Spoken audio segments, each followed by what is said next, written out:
Avant de commencer, en 399 avant JC, un vieil homme pauvre se tenait devant un tribunal composé de 500 personnes. Il était accusé de corrompre les esprits des jeunes, et la peine était la mort. Cet homme aurait pu s'enfuir. Ses amis avaient tout organisé. Ils avaient corrompu les gardes, préparé les chevaux et trouvé une maison sûre dans une autre ville. Mais il refusa, disant « Je préfère la mort plutôt que de trahir mes principes. » Il but le poison devant ses disciples en souriant. Son nom était Socrate. Cet homme n'a jamais écrit un seul mot de sa vie. Pas de livre, pas d'article, pas de lettre, rien.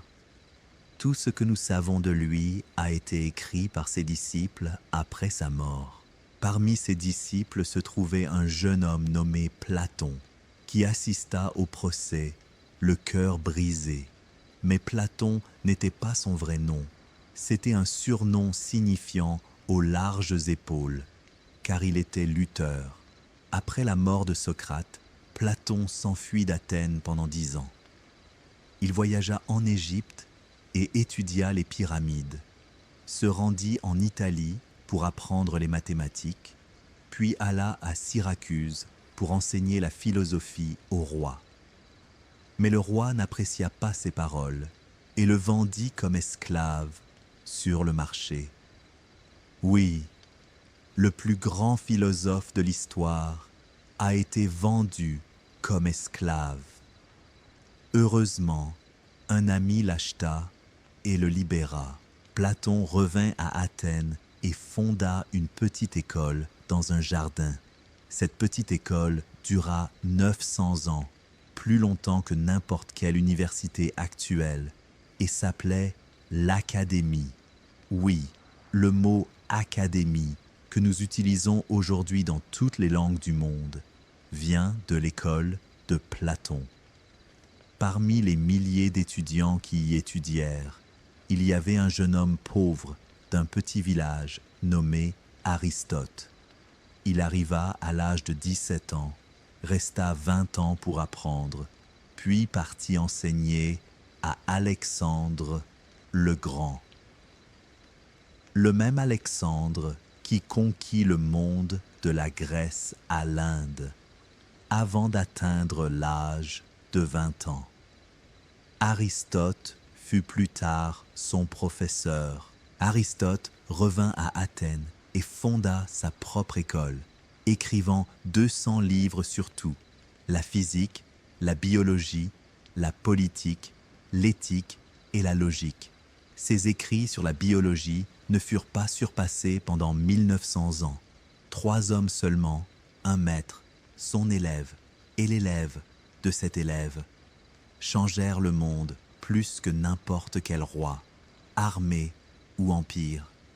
Mais l'histoire est bien plus grande que ces 3 hommes, mon ami. Nous parlons d'Athènes.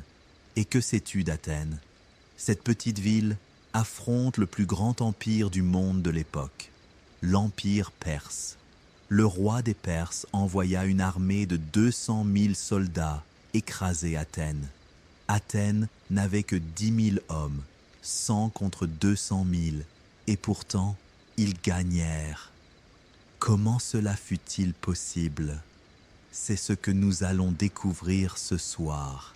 Nous verrons la bataille de Marathon, où les soldats athéniens coururent avec leurs armures de 20 kioï sur une distance de 1,5 km pour surprendre les Perses avant qu'ils ne tirent leurs flèches.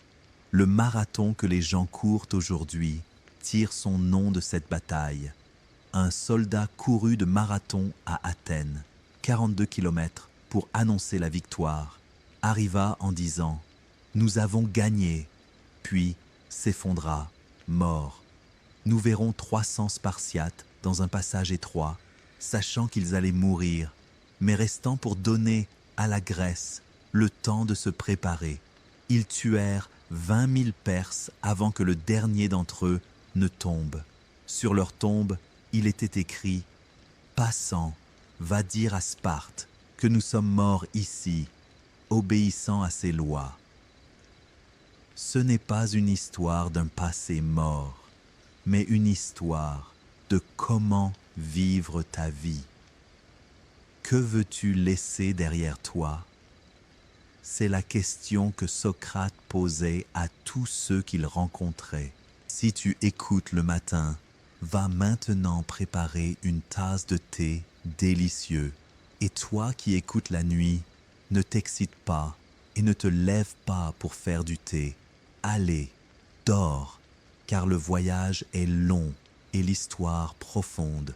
C'est vraiment l'une des plus belles et des plus grandes histoires que j'ai racontées jusqu'à présent. Enfin, si ce que je fais ici te plaît vraiment, ton soutien et tes commentaires positifs me rendent vraiment heureux. Maintenant, commençons depuis le début, depuis une petite ville sur la côte de la mer Égée, nommée Athènes. Chapitre 1. La naissance d'Athènes. Du village à la ville, sur une petite péninsule appelée Attique, sur la côte est de la Grèce, il y avait un modeste village donnant sur la mer Égée. L'emplacement était stratégiquement incroyable. Des collines le protégeaient au nord et un port naturel le reliait au monde. Au cœur de ce village se trouvait une colline rocheuse appelée l'Acropole, la ville haute. Cette colline deviendrait plus tard le site du temple le plus célèbre de toute l'Antiquité. Mais au début, il n'y avait rien de spécial dans ce petit village. Athènes était gouvernée comme la plupart des villes grecques de l'époque. Un seul roi possédait tout le pouvoir. Les rois prétendaient descendre des dieux et que leur droit de gouverner était sacré et inviolable. Le peuple travaillait dans l'agriculture et la pêche, payait des impôts et n'avait aucune voix dans les décisions. Le système était simple et cruel. Le roi ordonne et le peuple obéit, sinon le châtiment est sévère. Mais, avec le temps, le système monarchique commença à s'effondrer lentement à Athènes. Les familles aristocratiques riches qui possédaient de vastes terres commencèrent à exiger une part du pouvoir. Ces nobles se considéraient comme n'étant pas inférieurs au roi, en lignée, en force ou en intelligence. Vers le 8e siècle avant J.C., ils réussirent à renverser le dernier roi d'Athènes. Ainsi, Athènes passa d'une monarchie à une aristocratie, le gouvernement de l'élite riche. 9 hommes des familles les plus riches étaient élus chaque année pour gouverner la ville. Ils étaient appelés les archontes, les 9 gouverneurs qui décidaient de tout, les lois, les impôts, les guerres, la paix et chaque petite et grande chose. Mais le problème était que les lois n'étaient pas écrites.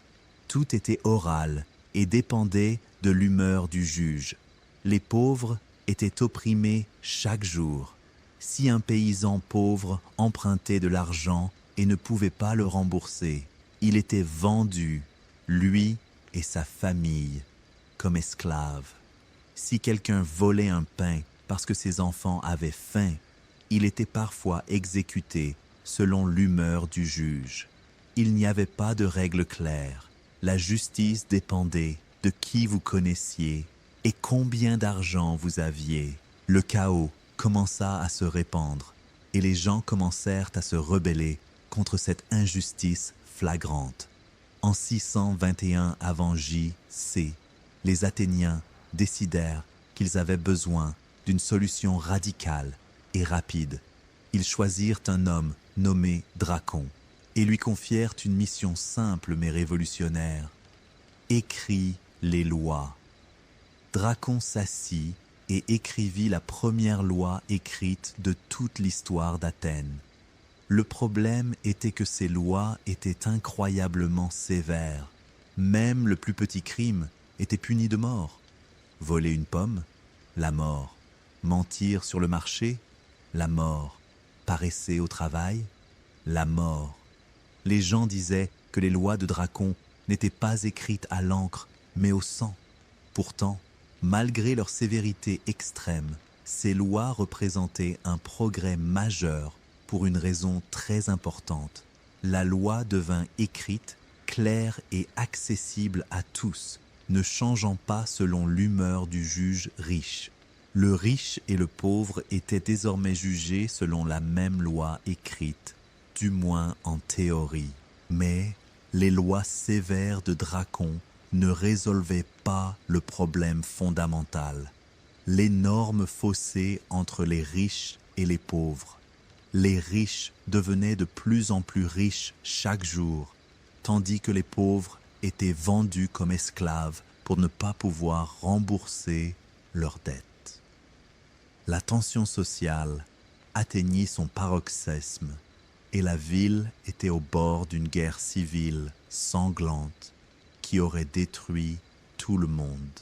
En 594 avant J.C., les Athéniens s'accordèrent pour choisir un seul dirigeant pour résoudre la crise, un homme sage nommé Solon. C'était un poète, un marchand et un philosophe, un homme respecté de tous, bien qu'il ne fût pas parmi les plus riches. Les Athéniens lui donnèrent un pouvoir absolu pour une année afin de réorganiser complètement la société. Solon fit quelque chose qu'aucun dirigeant de l'Antiquité n'avait fait auparavant. Il annula toutes les dettes. Les pauvres, accablés par les dettes, devinrent libres du jour au lendemain. Ceux qui avaient été vendus comme esclaves à cause des dettes furent ramenés et libérés. Les riches étaient furieux, mais Solon insista. La justice est plus importante que la richesse.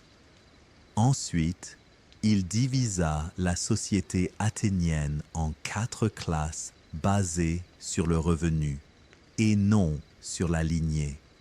Première classe, les plus riches qui pouvaient devenir archontes. Deuxième et troisième classe, la classe moyenne qui pouvait occuper des postes gouvernementaux mineurs. Quatrième classe, les pauvres qui ne pouvaient pas occuper de poste mais avaient le droit de vote à l'Assemblée générale. Ce concept simple, le vote, était révolutionnaire. Les pauvres eurent une voix pour la première fois dans l'histoire. Solon établit également des tribunaux populaires où tout citoyen pouvait poursuivre les oppresseurs. Ce n'était pas encore une démocratie complète, mais c'était un pas énorme dans la bonne direction. Cependant, les réformes de Solon ne satisfirent personne complètement. Les riches pensaient qu'il leur avait volé leurs droits, et les pauvres pensaient qu'ils n'étaient pas allés assez loin. Après le départ de Solon, le chaos et les conflits revinrent. En 561 avant J.C., un homme ambitieux nommé Pisistrate profita du chaos et devint tyran, un dirigeant absolu. Mais Pisistrate était un tyran étrange. Il n'abolit pas les lois de Solon, mais continua à les appliquer. Il investit dans les infrastructures, construisit des temples, encouragea les arts et le théâtre, et donna aux paysans pauvres des prêts pour acheter des terres et recommencer leur vie. Il régna avec sagesse et une justice relative, bien qu'il fût techniquement un dictateur. Après sa mort, son fils Hippias devint tyran et fut cruel et oppressif. En 510 avant J.C., les Athéniens se rebellèrent et le renversèrent avec l'aide de Sparte. Enfin, Athènes était libre de la tyrannie. Mais une question importante demeurait. Qui gouvernera maintenant ? Un homme génial nommé Clisthène apporta la réponse. Clisthène croyait en quelque chose de radical. Le peuple lui-même devait gouverner. En 508 avant J.C., Il introduisit des réformes révolutionnaires qui changèrent Athènes pour toujours. Il réorganisa Athènes en 10 tribus basées sur la région géographique et non sur la lignée ou la richesse. Chaque tribu élisait 50 représentants au Conseil des 500, le conseil qui proposait les lois. L'Assemblée populaire, qui comprenait tous les citoyens, votait sur les lois. Chaque citoyen libre adulte avait une voix égale. Clisthène inventa également le système de l'ostracisme politique.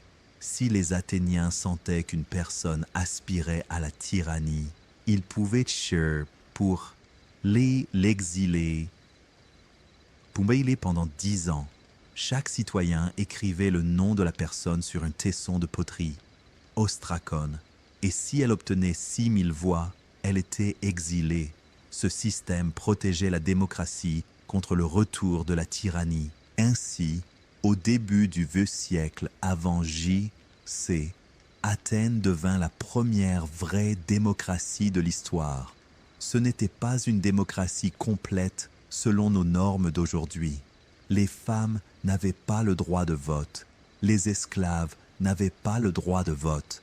Les étrangers vivant à Athènes, les métèques, n'avaient pas le droit de vote. Seuls les hommes athéniens libres et adultes, environ 30 à 50 000 hommes sur une population totale d'1/4 million, pouvaient voter. Mais malgré ces limites, cette démocratie était révolutionnaire dans un monde rempli de rois et de tyrans. Pour la première fois dans l'histoire enregistrée, c'était le peuple et non un roi ou un prêtre qui se gouvernait lui-même. L'idée était simple, mais dangereuse pour tous les anciens systèmes. Cette idée dangereuse allait affronter son plus grand test quelques années plus tard. L'épreuve du feu. Chapitre 2. Les guerres perses. Quand la démocratie affronte l'Empire, alors qu'Athènes construisait sa nouvelle démocratie, quelque chose de terrible se passait à l'Est. Un énorme empire engloutissait tout sur son passage. L'empire perse achéménide, fondé par Cyrus le Grand, était le plus grand empire que le monde ait connu jusqu'alors. De l'Inde à l'ouest, à l'Égypte, à l'est, des millions de kilomètres carrés sous le règne d'un seul roi. Le roi perse était appelé roi des rois et était considéré comme un dieu vivant sur terre. Et maintenant, ce géant regardait vers la petite Grèce. L'histoire commença en 499 avant J.C., lorsque les villes grecques de la côte ouest de ce qui est aujourd'hui la Turquie se rebellèrent. Ces villes, appelées Ionies, étaient sous domination perse, mais voulaient la liberté. La révolte ionienne. Les villes grecques d'Ionie envoyèrent des messagers en Grèce pour demander de l'aide contre les Perses. La plupart des villes grecques refusèrent, ayant peur de la colère du grand empire perse. Mais Athènes et Érétrie dirent oui. Athènes envoya 20 navires de guerre seulement, et Érétrie en envoya 5.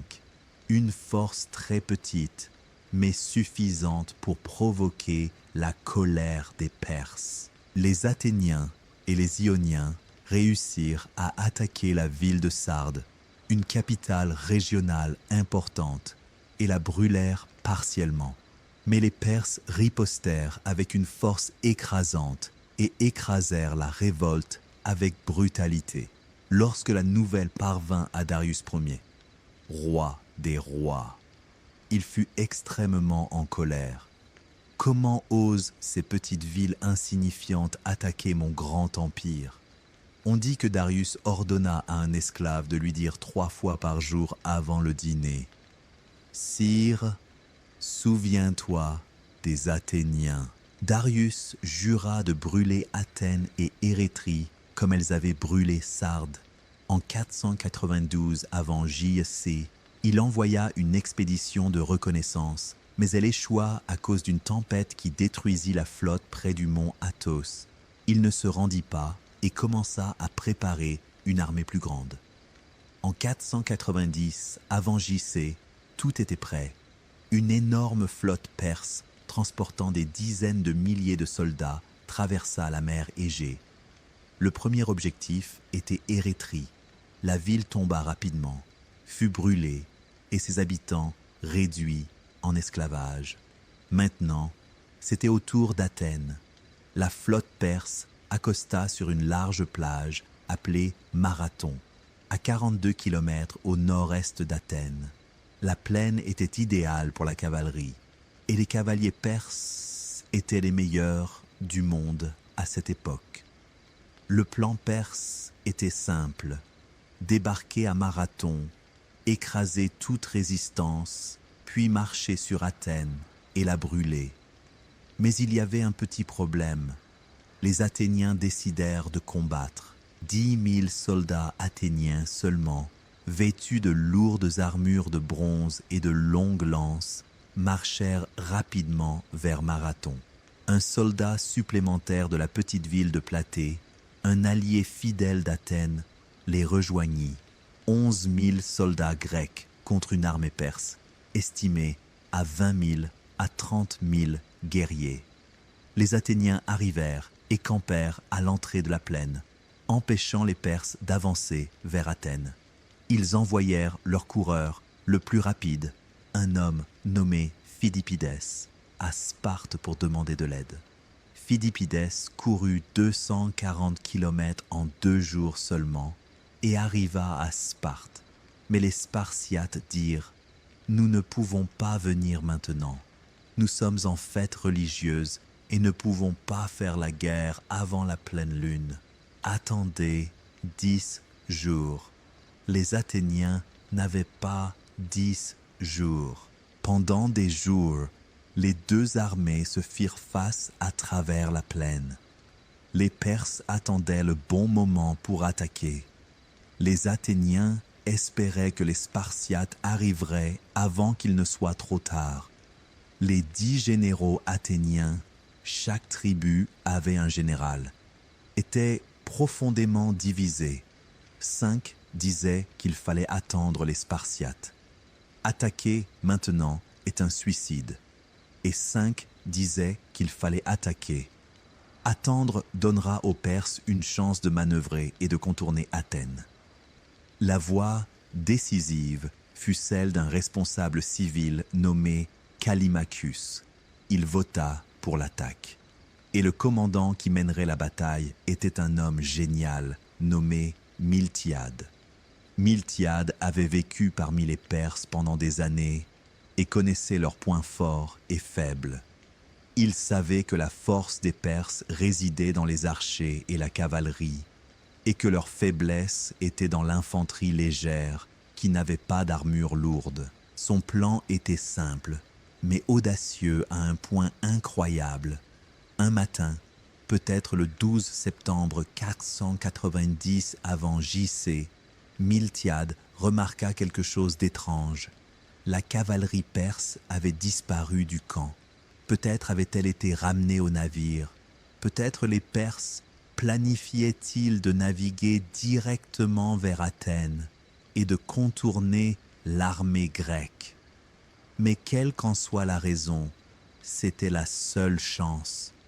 Sans cavalerie, l'armée perse était beaucoup plus faible. Miltiade ordonna une attaque immédiate. Les soldats athéniens s'alignèrent en une longue ligne à travers la plaine. Miltiade renforça les ailes droite et gauche avec ses meilleurs soldats. Le centre fut laissé relativement faible, mais assez profond pour tenir. Puis il donna l'ordre qui choqua tout le monde. Courez! Les soldats athéniens, chargés de lourdes armures de bronze de 20 kilos, de longues lances et d'épées, coururent. Ils coururent sur une distance de 1,5 km à travers la plaine ouverte vers l'armée perse. Les Perses furent choqués. Ils n'avaient jamais vu une armée lourde courir de cette manière. Les archers perses tirèrent des milliers de flèches, mais les Athéniens couraient trop vite. Les flèches n'étaient pas efficaces contre les lourdes armures de bronze. En quelques secondes, les Athéniens heurtèrent les lignes avant-perses. Les longues lances grecques de 2,5 mètres perçaient facilement les légères armures perses. Les lourdes épées de bronze brisaient les os. Les grands boucliers, au plomb, protégeaient les Grecs des coups. Le plan de Miltiade commença à fonctionner exactement comme prévu. Le centre grec plus faible commença à reculer lentement sous la pression des meilleures troupes perses. Les Perses crurent qu'ils gagnaient et poussèrent avec plus de force au centre. Mais c'était exactement ce que voulait Miltiade. Les ailes grecques fortes, droite et gauche, écrasèrent rapidement les ailes perses. Puis, au lieu de poursuivre les Perses en fuite, elles se retournèrent vers l'intérieur. Maintenant, les meilleures troupes perses au centre se retrouvèrent encerclées de 3 côtés. La panique s'installa. Les guerriers perses, qui combattaient depuis quelques instants, se retournèrent et coururent vers leurs navires sur la plage. Les Athéniens les poursuivirent, tuant tous ceux qu'ils attrapaient. Le massacre sur la plage était horrible. Les Perses essayaient de monter à bord de leurs navires, mais les Athéniens étaient juste derrière eux. Callimachus, le responsable qui avait voté pour l'attaque, fut tué ici en essayant de saisir un navire perse. À la fin de la journée, le résultat était incroyable. 6400 Perses tués contre 192 Athéniens seulement. Une victoire écrasante. La flotte perse restante s'enfuit rapidement loin de la côte, mais les Athéniens savaient que la bataille n'était pas terminée. La flotte perse pouvait naviguer directement vers Athènes, presque sans défense, et l'occuper avant le retour de l'armée. Les Athéniens épuisés coururent 42 km de marathon à Athènes et arrivèrent avant la flotte perse de quelques heures seulement.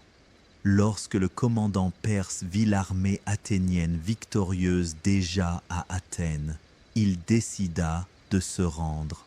La flotte navigua vers la Perse. Athènes avait gagné. L'histoire légendaire raconte qu'un coureur nommé Phidippides courut de marathon à Athènes pour annoncer la victoire, puis s'effondra, mort d'épuisement. Peut-être que cette histoire est exagérée, mais elle devint la base du marathon moderne. Mais la vraie victoire n'était pas seulement militaire, mais psychologique. Pour la première fois dans l'histoire enregistrée, le grand empire perse, qui semblait invincible, fut vaincu par une petite ville démocratique. La leçon était claire. Des hommes libres combattant pour leur foyer sont plus forts que des esclaves poussés à la guerre par des fouets. Mais tout le monde savait que Darius ne s'arrêterait pas là. Darius commença immédiatement à préparer une armée encore plus grande pour conquérir toute la Grèce et l'écraser définitivement. Mais il mourut en 486 avant J.C., avant de pouvoir exécuter son plan. Son fils Xerxès Ier héritera du trône. Xerxès était plus ambitieux et plus cruel que son père. Pendant 10 ans, il prépara une armée et une flotte colossale. On dit que son armée comptait plus de 200 000 guerriers, peut-être une exagération, mais c'était certainement la plus grande armée que le monde ait vue jusqu'alors. La flotte comptait plus de 1000 navires de guerre de tout l'Empire. En 480 avant J.C., Xerxès commença son invasion. Il construisit un pont flottant géant de bateaux relié à travers le détroit de l'Hellespont qui sépare l'Asie de l'Europe. La gigantesque armée perse traversa en Europe et marcha vers le sud, vers la Grèce. Les Grecs étaient Terrifiés, la plupart des villes grecques se rendirent immédiatement, donnant de l'eau et de la terre à Xerxès comme signe de soumission. Mais quelques villes refusèrent. Athènes, Sparte et quelques autres décidèrent de combattre jusqu'à la mort. Elles formèrent une alliance, la Ligue des villes grecques, pour affronter l'invasion perse. Le commandant en chef de l'alliance était le roi de Sparte, Léonidas. Le plan était simple: arrêter l'armée perse au passage montagneux le plus étroit de Grèce, le défilé des Thermopyles, les portes chaudes. Le passage était étroit, seulement 15 mètres de large, entre les montagnes et la mer. Ici, les immenses nombres de Perses ne serviraient à rien. Ils seraient forcés de combattre en ligne étroite. Léonidas prit 300 des meilleurs soldats de Sparte. Chacun d'eux avait un fils pour perpétuer leur lignée, et ils furent rejoints par environ 7000 soldats d'autres villes grecques, 7000 contre plus de 200 000. Pendant des jours, les Grecs tinrent le passage. Les Perses attaquèrent encore et encore, mais ne purent pas percer les défenses. Le passage étroit annulait l'avantage numérique des Perses. Ils ne pouvaient combattre que quelques hommes à la fois, et les Spartiates étaient les meilleurs guerriers du monde, chacun d'eux étant entraîné au combat depuis l'enfance. Xerxès était en colère et frustré. Puis, la trahison se produisit. Un Grec nommé Éphialte, pour des raisons financières ou personnelles, révéla aux Perses un passage montagneux secret qui contournait la position grecque. Léonidas apprit la trahison. Il savait que sa position serait submergée au matin lorsque les Perses arriveraient par l'arrière. Mais au lieu de se retirer, il prit une décision historique. Il envoya la plupart de l'armée grecque se retirer et retourner au sud. Il resta avec les 300 Spartiates et 1000 volontaires supplémentaires qui refusèrent de partir. Il savait qu'ils allaient mourir, mais il savait aussi que leur résistance donnerait au reste de la Grèce le temps de se préparer. Le dernier jour, ils combattirent avec une bravoure incroyable. Léonidas fut tué, mais les Spartiates continuèrent à combattre autour de son corps. Ils combattirent jusqu'à ce que leurs lances se brisent, puis avec des épées, puis avec des couteaux, puis avec leurs mains nues. Ils furent tous tués jusqu'au dernier homme, mais ils tuèrent 20 000 Perses avec eux. Sur une petite colline à Thermopyles, un monument commémoratif fut érigé avec l'inscription « Passant, va dire à Sparte que nous sommes morts ici, obéissant à ses lois. » Xerxès avança vers le sud. Rien ne pouvait plus l'arrêter d'atteindre Athènes. À Athènes, la panique s'était répandue. Mais il y avait un homme qui avait un plan. Son nom était Thémistocle, le plus intelligent des politiciens et des commandants militaires d'Athènes à cette époque. Thémistocle avait convaincu les Athéniens des années auparavant d'investir la richesse des mines d'argent dans la construction d'une puissante flotte navale. Ils construisirent 200 navires de guerre du type trirème, des navires longs et rapides avec 3 rangs de rames. Maintenant, il était temps d'utiliser cette flotte. Thémistocle convainquit les Athéniens d'un plan fou: évacuer complètement Athènes. Toutes les femmes, les enfants et les personnes âgées devaient être envoyés sur des îles sûres.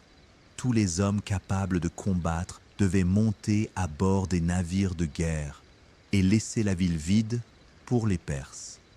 Les Athéniens étaient choqués, mais ils acceptèrent finalement. En quelques jours, ils évacuèrent Athènes. Lorsque Xerxès entra dans la ville, il la trouva complètement vide. Il ordonna de la brûler. Athènes s'embrasa. Les anciens temples, les maisons et les marchés, tout brûla. Xerxès crut qu'il avait gagné, mais il ne savait pas que Thémistocle planifiait un piège mortel. La flotte grecque, environ 370 navires, attendait dans un détroit étroit entre l'île de Salamine et le continent. La flotte perse, plus de 1000 navires, navigua pour l'affronter. Les autres commandants grecs voulaient se retirer. « Nous sommes moins nombreux. Nous devons aller au sud et protéger le Péloponnèse. » Mais Thémistocle savait que le retrait signifiait la défaite. Dans le détroit étroit, les nombres des Perses ne serviraient à rien. Les navires se heurteraient les uns aux autres. Mais en pleine mer, ils encercleraient la flotte grecque et la détruiraient. La bataille devait avoir lieu ici. Thémistocle fit un mouvement très intelligent.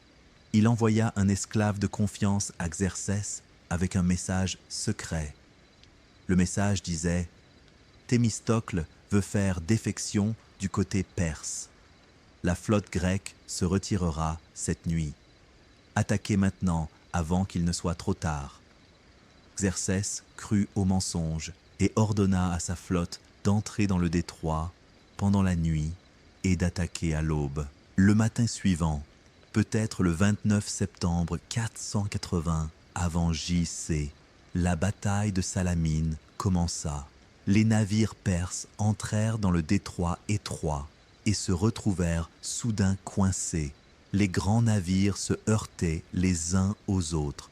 Le vent et les vagues les poussaient dans toutes les directions. Le chaos, les navires grecs, plus petits et plus rapides, attaquèrent avec précision, utilisant leurs prows en bronze pointu pour percer les navires perses. La bataille dura toute la journée. Depuis une colline proche, Xerxès, assis sur un trône d'or, regardait sa bataille. Il vit son grande flotte détruite devant ses yeux. À la fin de la journée, les Perses avaient perdu plus de 200 navires. Les Grecs n'en avaient tué que 40, une victoire écrasante. Xerxès était choqué et terrifié. Il craignait que les Grecs ne naviguent avec leur flotte vers l'Hellespont et ne détruisent son pont flottant, piégeant son armée en Europe. Il décida de se retirer immédiatement. Il laissa une partie de son armée sous le commandement de son général Mardonios et retourna en Perse. L'année suivante, en 479 avant J.C., eut lieu la dernière bataille à Platée. L'armée grecque unifiée, dirigée par le commandant spartiate Pausanias, vainquit le reste de l'armée perse. Mardonios fut tué dans la bataille. Le même jour, une autre bataille navale eut lieu à Mycale, près de la côte de l'Asie mineure. Les Grecs gagnèrent également. Les guerres perses étaient terminées. La petite Grèce divisée avait vaincu le plus grand empire du monde. Les leçons de cette guerre étaient profondes. L'unité face à un danger existentiel est plus forte que n'importe quel nombre. L'intelligence stratégique vainc la force brute. Les hommes libres combattant pour leur foyer ne sont pas vaincus. Et surtout, la démocratie a survécu. Si les Perses avaient gagné, la démocratie athénienne et tout ce qui fut construit dessus plus tard serait mort avant de commencer. Il n'y aurait pas eu d'âge d'or, pas de Socrate, Platon ou Aristote. La philosophie occidentale, telle que nous la connaissons aujourd'hui, n'existerait pas. La bataille de Salamine n'a pas seulement sauvé Athènes, elle a sauvé toute la civilisation occidentale. Et maintenant, après la victoire, Athènes était prête à entrer dans la plus grande période de son histoire, l'âge d'or. Chapitre 3. L'âge d'or, quand Athènes illumina le monde. Après la fin des guerres perses, Athènes était détruite.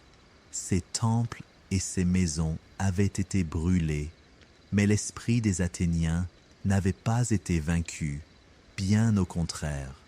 La victoire sur les Perses avait donné aux Athéniens une confiance immense en eux-mêmes et en leur système démocratique. Ils croyaient désormais qu'ils pouvaient accomplir tout ce qu'ils voulaient, et bientôt, Athènes devint la ville la plus puissante de toute la Grèce. Immédiatement après la guerre, les villes grecques formèrent une alliance pour se défendre contre toute future attaque perse. Elle fut appelée Ligue de Délos, car son quartier général et son trésor étaient situés sur l'île sacrée de Délos. Chaque ville de l'Alliance devait soit fournir des navires de guerre, soit payer de l'argent pour la construction et l'entretien d'une flotte commune. Athènes, avec la flotte la plus puissante, devint le leader naturel de la Ligue. Mais progressivement, Athènes transforma la Ligue d'une alliance égale en un empire athénien. En 450 avant J.C., Athènes transféra le trésor de la Ligue de Délos à Athènes elle-même. Ils dirent que c'était pour protéger l'argent des Perses, mais en réalité, ils voulaient le contrôler. Les villes qui tentaient de se retirer de la Ligue étaient forcées de rester par la force militaire. L'alliance volontaire devint un empire imposé, et l'homme qui dirigeait Athènes pendant cette période était le plus grand dirigeant politique de son histoire, Périclès. Périclès était issu d'une famille aristocratique riche, mais il était un démocrate passionné. C'était un orateur éloquent. Sa voix et ses mots bougeaient les cœurs et convainquaient les esprits. Il n'était ni roi ni dictateur, mais simplement un citoyen élu, réélu chaque année pendant 30 ans consécutifs. Il était élu comme l'un des 10 généraux stratégiques qui dirigeaient l'armée et la flotte. Mais son influence politique et populaire en fit le dirigeant effectif d'Athènes de 461 à 429 avant J.C. Périclès fit 2 grandes choses. Il approfondit la démocratie athénienne plus que jamais. Avant Périclès, la politique était réservée à ceux qui avaient du temps libre, c'est-à-dire les riches. Les pauvres travaillaient toute la journée pour survivre et n'avaient pas le temps de participer à l'assemblée ou aux tribunaux. Périclès décida que l'État paierait des salaires aux citoyens qui servaient dans les tribunaux populaires et les postes gouvernementaux. Cela changea tout. Les pauvres purent participer pleinement à la démocratie sans s'inquiéter de leur subsistance. La démocratie athénienne devint plus inclusive et radicale que tout autre système politique de l'époque. Périclès lui-même déclara dans un célèbre discours « Nous ne considérons pas comme un homme utile celui qui ne s'intéresse pas aux affaires publiques, mais comme un homme inutile.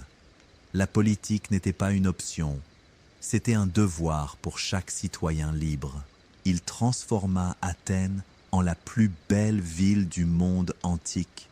Il utilisa l'argent du trésor de la Ligue de Délos, ce qui mit en colère de nombreuses autres villes pour construire des projets monumentaux. Il reconstruit l'Acropole, brûlée par les Perses, avec des temples en marbre blanc magnifiques. Le plus grand de ces temples était le Parthénon, le temple de la déesse Athéna.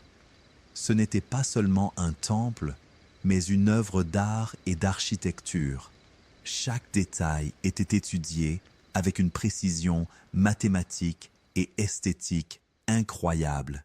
Les colonnes étaient légèrement courbées pour donner l'illusion d'une parfaite verticalité à l'œil humain. Les sculptures qui le décoraient étaient parmi les plus belles jamais produites par la civilisation grecque. À l'intérieur du temple se trouvait une statue colossale en or et en ivoire de la déesse Athéna, créée par le sculpteur génial Phidias. Le Parthénon était visible de n'importe quel endroit de la ville, un symbole de la grandeur et de la culture d'Athènes. Mais Athènes n'était pas grande seulement en architecture. Pendant cette période, l'âge de Périclès, tous les arts, les sciences et la pensée fleurirent. Le théâtre grec atteignit son apogée à Athènes. Chaque année, il y avait un grand festival appelé Festival de Dionysos, le dieu du vin et du théâtre. Pendant plusieurs jours, les citoyens s'asseyaient dans le grand amphithéâtre pour regarder les pièces de théâtre. Les dramaturges concouraient. Chacun présentait 3 tragédies et une comédie, et un jury de citoyens décidait de la meilleure. Échille, qui avait combattu à Marathon et Salamine, écrivit des pièces sur la justice et la vengeance divine. Son œuvre la plus célèbre, Les Perses, est une pièce sur la défaite de Xerxès du point de vue perse. Sophocle écrivit des pièces sur le conflit entre la loi divine et la loi humaine. Ses œuvres les plus célèbres, Oedipe roi, l'histoire d'un roi qui tenta d'échapper à son destin et y tomba, et Antigone, la jeune fille qui défia la loi du roi pour enterrer son frère selon la loi divine. Euripide, le plus moderne et audacieux, écrivit des pièces qui remettaient en question les dieux et les valeurs traditionnelles. Son œuvre la plus célèbre, Médée, l'histoire d'une femme qui tua ses enfants pour se venger de son mari infidèle. Ces pièces n'étaient pas de simples divertissements, mais exploraient les questions morales et philosophiques les plus profondes. Qu'est-ce que la justice? Quelle est la relation de l'homme avec le destin? Quand doit-on obéir à la loi et quand doit-on la défier? Quel est le sens du courage et du sacrifice? Le théâtre athénien était une école de morale et de pensée. À côté de la tragédie, il y avait la comédie. Aristophane, le plus grand écrivain comique grec, se moquait de tout. Les politiciens, les philosophes, les généraux et les dieux. Rien n'était sacré. Dans sa pièce Les Grenouilles, il se moquait des dramaturges eux-mêmes.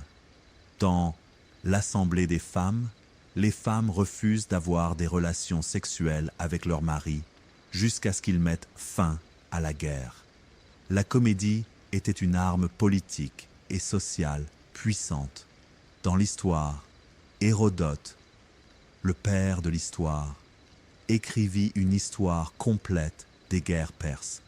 Il ne se contenta pas de raconter les événements, mais voyagea, rechercha et recueillit des histoires de tous les côtés. Son livre reste la source la plus importante que nous ayons de cette période. Thucydide, un autre historien athénien, était plus rigoureux scientifiquement. Il écrivit l'histoire de la guerre du Péloponnèse, la guerre entre Athènes et Sparte, avec une précision et une objectivité incroyables. Il analysa les causes politiques, militaires et psychologiques de la guerre. Thucydide inventa l'histoire comme science analytique et non comme un simple récit des événements. En médecine, Hippocrate, le père de la médecine, fonda la médecine comme science expérimentale.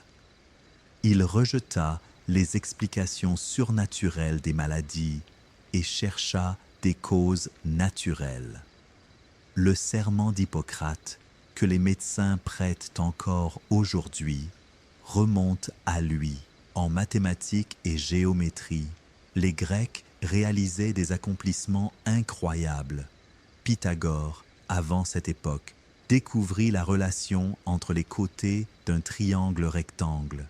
La science, la philosophie, l'art, la littérature et la politique, tout s'épanouit dans l'Athènes dorée. La ville devint un aimant pour les grands esprits de toute la Grèce. Les philosophes et les enseignants, les sophistes, vinrent de partout pour enseigner à Athènes. Ils enseignaient l'éloquence, la logique et le débat contre rémunération. Quelque chose de tout à fait nouveau à cette époque. Mais tout le monde n'était pas heureux de ce progrès rapide. Beaucoup sentaient que les nouvelles idées affaiblissaient les valeurs traditionnelles. Les sophistes enseignaient aux jeunes comment argumenter sur n'importe quel sujet, même contre les dieux et les traditions. Et il y avait un homme, pauvre, pieds nus, vêtu de haillons, marchant dans les rues d'Athènes et posant des questions embarrassantes, un homme qui allait changer la philosophie pour toujours. Son nom était Socrate, et son histoire mérite d'être racontée en détail. Chapitre 4. Socrate, l'homme qui choisit la mort plutôt que le mensonge. Dans un quartier pauvre d'Athènes, en 469 avant J.C., naquit un enfant nommé Socrate. Son père, Sophroniscus, était un sculpteur pauvre et sa mère, Phaénaréthée, était sage-femme, aidant les femmes à accoucher. Il n'y avait rien de spécial dans l'enfance de Socrate. Il grandit à Athènes pendant les guerres perses et le début de l'âge d'or. Il apprit à lire, écrire, compter et jouer de la musique comme tout autre garçon athénien. Il se forma au métier de son père, la sculpture, mais n'y excella pas. Dans sa jeunesse, il servit comme soldat d'infanterie lourd, hoplite, dans l'armée d'Athènes. Il combattit dans 3 batailles importantes au début de la guerre du Péloponnèse contre Sparte. Ses camarades soldats parlaient de sa bravoure et de son endurance. Il supportait le froid, la faim et la fatigue avec une patience étrange. À la bataille de Délium, il sauva la vie d'un jeune noble athénien nommé Alcibiade. Mais la guerre n'était pas sa vraie passion. Sa vraie passion était quelque chose de très étrange, les questions. Socrate était obsédé par poser des questions à tous ceux qu'il rencontrait. Des questions simples en apparence, mais profondément complexes. Qu'est-ce que la justice? Qu'est-ce que le courage? Qu'est-ce que le bien? Qu'est-ce que la connaissance? Il arrêtait les gens dans l'agora, le marché, et commençait à les interroger. Il demandait aux politiciens ce qu'était la justice, aux poètes ce qu'était la beauté, aux généraux ce qu'était le courage. Et à chaque fois, il découvrait que ces personnes, qui étaient censées être des experts, ne savaient pas vraiment de quoi elles parlaient. Il leur posait des questions, encore et encore, jusqu'à ce qu'ils se contredisent eux-mêmes. Par exemple, il demandait à un politicien « Qu'est-ce que la justice ?» La justice, c'est donner à chaque personne ce qui lui est dû. Bien, si un ami te empruntait une épée, puis devenait fou, la justice serait-elle de lui rendre l'épée? Non, bien sûr que non. Mais tu as dit que la justice, c'est donner à chaque personne ce qui lui est dû, et l'épée est à lui. Donc ta définition est fausse. Ainsi, question après question, il montrait que les gens ne savait pas vraiment ce qu'il croyait savoir. La méthode socratique. Socrate ne prétendait pas connaître les réponses. Au contraire, il disait que la seule chose qu'il savait, c'est qu'il ne savait rien. Je sais que je ne sais rien. Cette humilité intellectuelle était révolutionnaire dans un monde rempli de gens prétendant tout savoir. Socrate était le seul à admettre son ignorance. Et cette reconnaissance, comme il l'a découvert, est le début de la vraie sagesse. Une histoire étrange se produisit dans sa jeunesse. Un ami de Socrate alla au temple de Delphes, où la prêtresse l'oracle répondait aux questions. Il demanda à l'oracle « Y a-t-il quelqu'un de plus sage que Socrate ?» L'oracle répondit « Non, personne n'est plus sage que Socrate. » Quand Socrate entendit cela, il fut très troublé. « Comment puis-je être le plus sage alors que je ne sais rien ?» Il décida de mettre les dieux à l'épreuve. Il alla chercher les plus sages des hommes, politiciens, poètes, artisans, et leur posa des questions. Il découvrit que toutes ces personnes croyaient savoir des choses, mais en réalité, elles ne savaient rien. Enfin, il comprit le sens des paroles de l'oracle. Il est le plus sage, non parce qu'il sait plus, mais parce qu'il sait qu'il ne sait rien. Les autres sont des ignorants parce qu'ils croient savoir. Cette découverte simple devint la mission de sa vie. Il décida de faire réfléchir les Athéniens sur leurs fausses connaissances, de les faire penser vraiment au lieu de répéter ce qu'ils avaient entendu. Il se comparait à une mouche qui pique un cheval paresseux pour le réveiller. Athènes, selon sa comparaison, était un grand et noble cheval, mais paresseux et endormi. Et il était la mouche ennuyeuse qui le piquait pour le garder éveillé. Il disait « Une vie non examinée ne vaut pas la peine d'être vécue. Chaque personne doit examiner ses croyances et ses valeurs en permanence. Il ne suffit pas de croire en quelque chose. Il faut savoir pourquoi on y croit. Et la seule façon de le faire est par le dialogue sincère et les questions constantes. » Avec le temps, un groupe de jeunes Athéniens se rassembla autour de Socrate, fascinés par sa manière de penser. Ils le suivaient dans l'agora et écoutaient ses dialogues, apprenant de lui.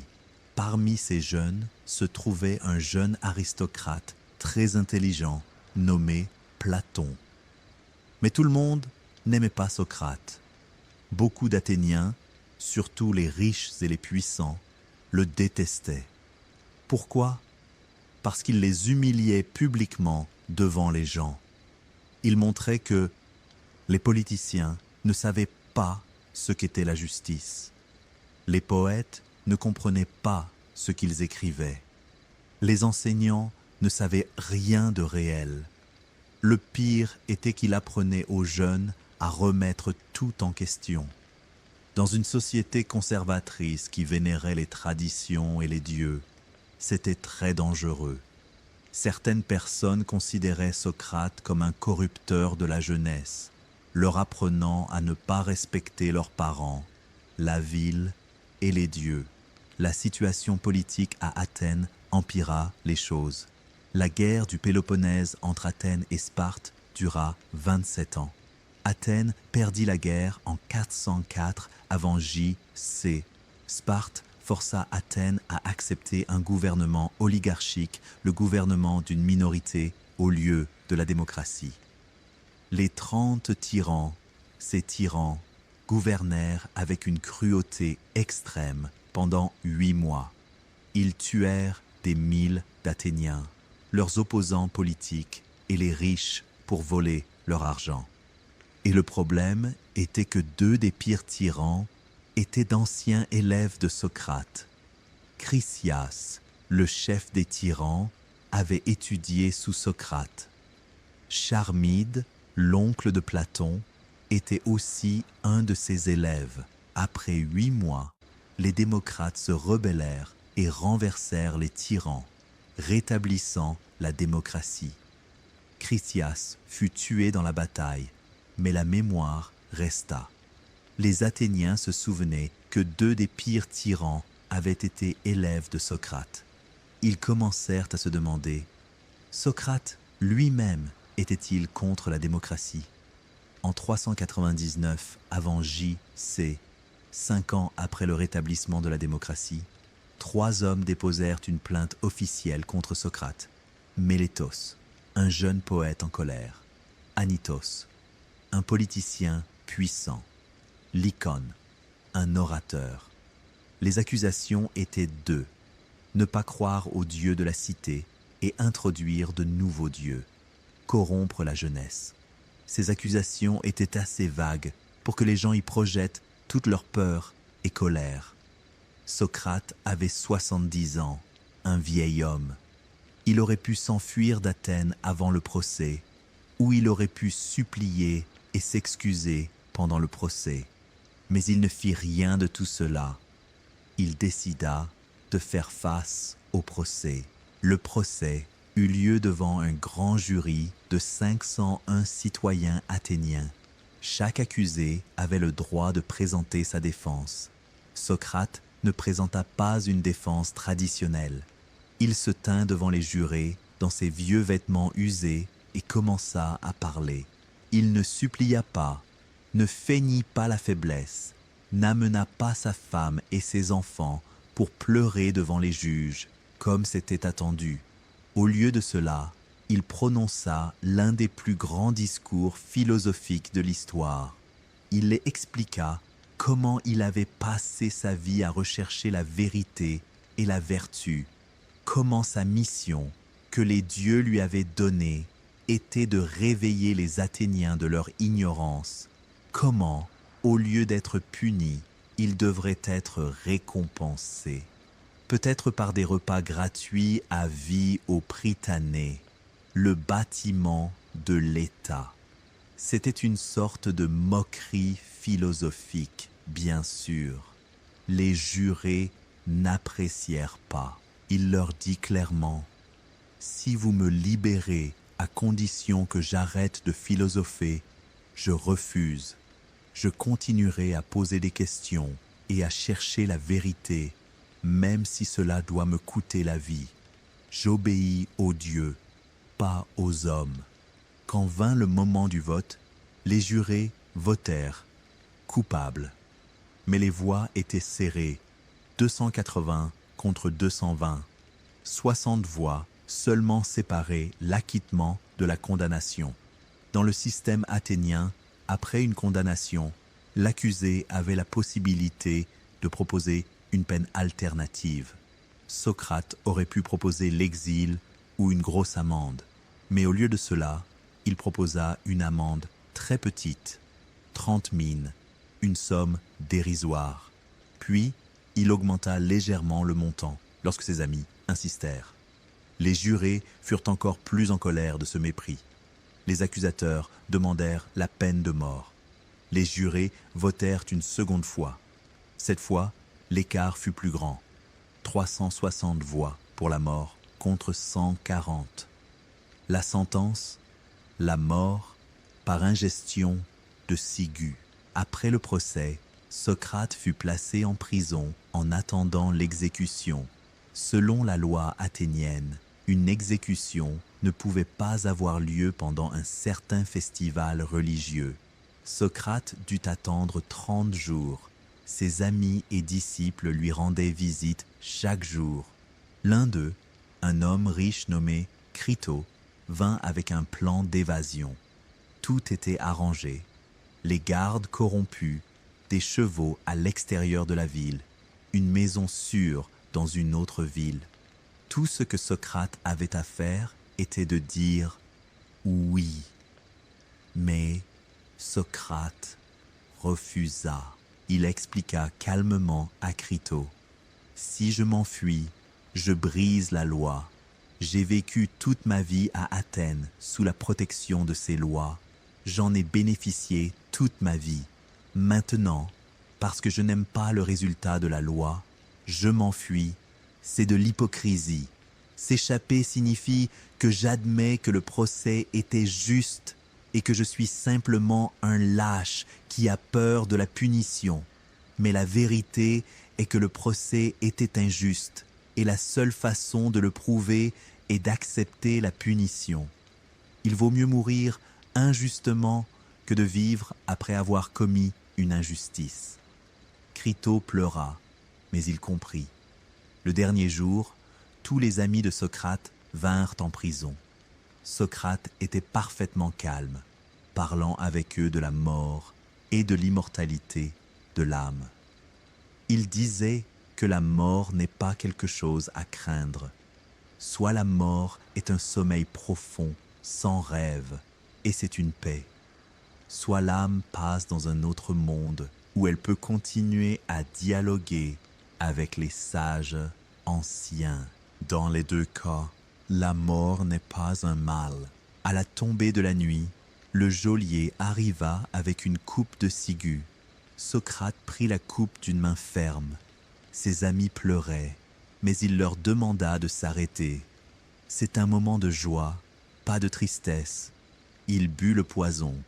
Le poison agit lentement, gelant les membres progressivement, des pieds vers le haut. Socrate s'allongea et commença à parler avec ses amis en attendant la mort. Ses pieds, puis ses jambes, puis son torse se figèrent. Ses derniers mots furent adressés à Crito.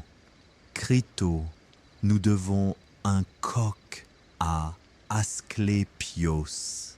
N'oublie pas de payer la dette. » Asclépios était le dieu grec de la médecine et de la guérison.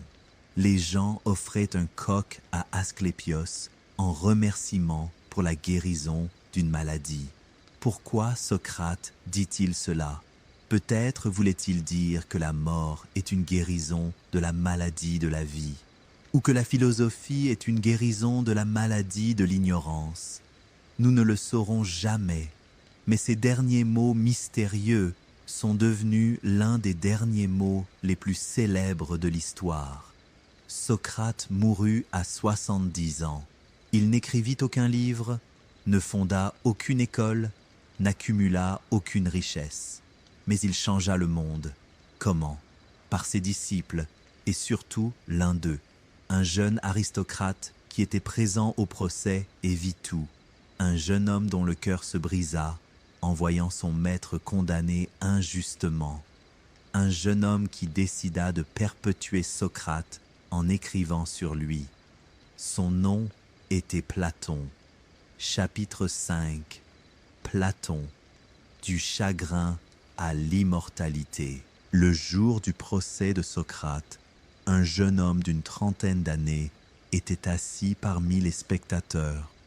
Son cœur se déchirait en voyant son maître bien-aimé jugé injustement. Son nom était Aristoclès, mais tout le monde l'appelait Platon, peut-être à cause de ses larges épaules. Platon naquit en 428 ou 427 avant J.C. dans une famille aristocratique illustre. Sa famille était l'une des plus nobles d'Athènes, liée aux anciens rois. Son père, Ariston, descendait du dernier roi d'Athènes, et sa mère, Périctione, était de la famille de Solon, le grand législateur. Il était destiné à devenir un grand homme politique athénien. Dans sa jeunesse, il écrivait de la poésie et des pièces de théâtre. Il était très doué pour la littérature. Il s'entraînait à la lutte et au sport. Il était un athlète accompli. Il étudiait la musique, les mathématiques et la philosophie. Il était exceptionnellement intelligent. Tout le préparait à un avenir brillant en politique athénienne. Mais à 20 ans, quelque chose changea sa vie pour toujours. Il rencontra Socrate. Socrate avait la soixantaine à cette époque, un vieil homme sage, mais pauvre et excentrique. Le jeune aristocrate élégant Platon fut étrangement attiré par cet homme aux pieds nus. Pourquoi? Parce que Socrate posait les questions que tout le monde avait peur de poser. Il montrait que les hommes politiques puissants étaient ignorants. Ils cherchaient la vérité plutôt que le pouvoir. Platon abandonna tout et devint un disciple dévoué de Socrate pendant 8 ou 9 ans. Il suivit Socrate partout, écoutant ses dialogues et apprenant de lui la manière de penser. Mais pendant ces années, des événements terribles se produisirent. La guerre du Péloponnèse se termina par la défaite humiliante d'Athènes. Les 30 tyrans prirent le pouvoir, et parmi eux se trouvaient Charmide et Critias, l'oncle et le cousin de Platon. Critias essaya de convaincre Platon de rejoindre son gouvernement, mais Platon refusa. Il vit la corruption, l'injustice et les meurtres et réalisa que la politique n'était plus ce qu'il avait imaginé. Après 8 mois, les tyrans furent renversés. Critias et Charmide furent tués dans la bataille. La démocratie revint, mais c'était une démocratie en colère et assoiffée de vengeance. Puis vint la grande catastrophe. En 399, avant JC, Socrate fut jugé. Platon était là, voyant tout, les accusations injustes, la défense courageuse de Socrate, la condamnation à mort. Platon essaya d'être présent le dernier jour en prison, mais il tomba malade et ne put y assister. Quand il apprit la mort de Socrate, l'homme qui lui avait tout enseigné, le plus sage et le plus juste des hommes d'Athènes, tué par l'État lui-même, il fut dévasté. Comment cela pouvait-il arriver? Comment une démocratie pouvait-elle tuer son homme le plus sage? Cette question douloureuse remplit son esprit. Il décida que la politique à Athènes était corrompue au-delà de tout espoir. La démocratie, telle qu'elle était maintenant, était dangereuse, car elle mettait le pouvoir entre les mains des ignorants. Platon quitta Athènes. Il ne pouvait pas rester dans la ville qui avait tué son maître. Pendant 10 ans, il voyagea à travers tout le monde grec. Il alla à Mégare et étudia la philosophie avec Euclide de Mégare. Il se rendit en Égypte et étudia la géométrie des pyramides et les mathématiques égyptiennes. Il alla en Italie du Sud et apprit des pythagoriciens, les disciples de Pythagore, qui croyaient que les mathématiques sont la base de l'univers. Mais le voyage le plus important fut vers l'île de Sicile, à la ville de Syracuse. À Syracuse régnait un tyran puissant nommé Denis l'Ancien. Platon rencontra le gendre du tyran, un jeune noble nommé Dion, et ils devinrent amis proches. Platon essaya d'enseigner la philosophie à Denis, de le transformer en gouvernant philosophe idéal. Mais Denis n'était pas intéressé par la philosophie, seulement par le pouvoir. Il se mit en colère contre Platon et ordonna qu'il soit vendu comme esclave sur le marché. Heureusement, un ami de Platon l'acheta et le libéra immédiatement. Platon revint à Athènes vers 387 avant J.C. Il avait la quarantaine. Il décida de ne pas entrer en politique directement. Il savait que c'était le chemin de la corruption. Au lieu de cela, il décida de changer le monde d'une manière totalement différente. Il fonderait une école qui enseignerait la philosophie, les mathématiques et les sciences. Une école qui formerait des dirigeants sages et des philosophes. Une école qui préserverait les enseignements de Socrate et les transmettrait aux générations futures. Dans les faubourgs d'Athènes, près d'un bois sacré dédié à un héros mythologique nommé Académos, il acheta un terrain. Il y fonda son école, l'Académie, la première université de l'histoire occidentale. L'Académie n'était pas une école ordinaire. Il n'y avait pas de frais d'entrée, mais seuls ceux qui étaient sérieux dans la quête de la connaissance étaient acceptés. On dit que sur le portail de l'Académie, il était écrit « Que nul n'entre ici s'il n'est géomètre », car les mathématiques étaient fondamentales dans la philosophie de Platon. À l'Académie, Platon développa sa théorie philosophique la plus célèbre, la théorie des formes ou la théorie des idées. La théorie est simple, mais révolutionnaire. Platon disait que le monde que nous voyons autour de nous n'est pas le monde réel. Ce monde matériel, les maisons, les arbres, les humains, sont tous des copies imparfaites et changeantes. Le monde réel est le monde des formes, le monde des idées parfaites et éternelles. Par exemple, tous les chevaux que nous voyons dans le monde sont différents, taille, couleur, formes différentes.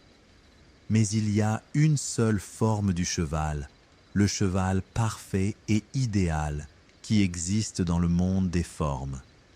Tous les chevaux matériels sont des copies imparfaites de cette forme. La même chose pour la beauté. Les belles choses que nous voyons, un beau visage, un beau tableau, un beau paysage, sont belles parce qu'elles participent un peu à la forme de la beauté.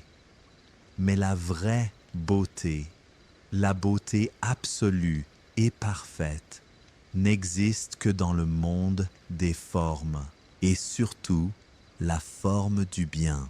Platon disait que la forme du bien est la plus haute et la plus importante de toutes les formes, comme le soleil qui illumine tout.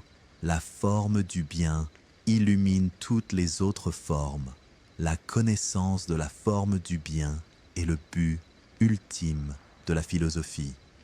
Pour expliquer sa théorie, Platon écrivit son livre le plus célèbre, La République. Dans La République, Platon présenta l'une des métaphores les plus célèbres de l'histoire de la philosophie, l'allégorie de la caverne. Imagine, dit Platon, un groupe de personnes enchaînées dans une caverne depuis leur naissance, de telle sorte qu'elles ne peuvent regarder que le mur de la caverne devant elles. Derrière elles, il y a un feu. Entre le feu et elles, il y a un chemin où passent des gens portant des objets. Les ombres de ces objets se reflètent sur le mur de la caverne. Les prisonniers, qui n'ont jamais vu autre chose que ces ombres toute leur vie, croient que les ombres sont la réalité. Maintenant, imagine qu'un des prisonniers soit libéré et sorte de la caverne. Au début, la lumière du soleil lui fera mal aux yeux. Ils ne sont pas habitués à la lumière. Mais progressivement, il commencera à voir le monde réel. Les vrais arbres, les vrais animaux, le soleil lui-même. Il réalisera que les ombres qu'il a vues toute sa vie n'étaient que des reflets pâles de la réalité. S'il retourne dans la caverne pour dire aux autres prisonniers ce qu'il a vu, ils se moqueront de lui et ne le croiront pas. Peut-être essayeront-ils même de le tuer. Cette métaphore explique tout. La caverne est le monde matériel dans lequel nous vivons. Les ombres sont les choses matérielles que nous voyons. Le monde en dehors de la caverne est le monde des formes. Le soleil est la forme du bien. Le philosophe est celui qui s'est libéré de la caverne et a vu la réalité. Sa mission est de retourner et essayer de libérer les autres, même s'il est tué. Socrate était ce philosophe qui essaya de libérer les Athéniens et fut tué pour cela. Dans La République, Platon présenta aussi sa vision de l'état idéal. Il dit que la société doit être divisée en 3 classes. La première classe, les gouverneurs philosophes, ceux qui ont vu la réalité et connu la forme du bien. La deuxième classe, les gardiens, ceux qui protègent l'État. La troisième classe, les travailleurs, commerçants et agriculteurs, ceux qui produisent ce dont l'État a besoin. Chaque classe a son rôle défini, et l'État idéal, selon Platon, est gouverné par les philosophes rois. Pourquoi les philosophes? Parce qu'ils sont les seuls à connaître la vérité, ceux qui sont sortis de la caverne et ont vu la forme du bien. Ils sont les seuls à ne pas convoiter le pouvoir pour le pouvoir, mais à vouloir le bien pour la société. La démocratie, selon Platon, est dangereuse, car elle donne le pouvoir aux ignorants. Imagine un navire, dit Platon. Donnerais-tu le gouvernail à n'importe qui ou au capitaine compétent?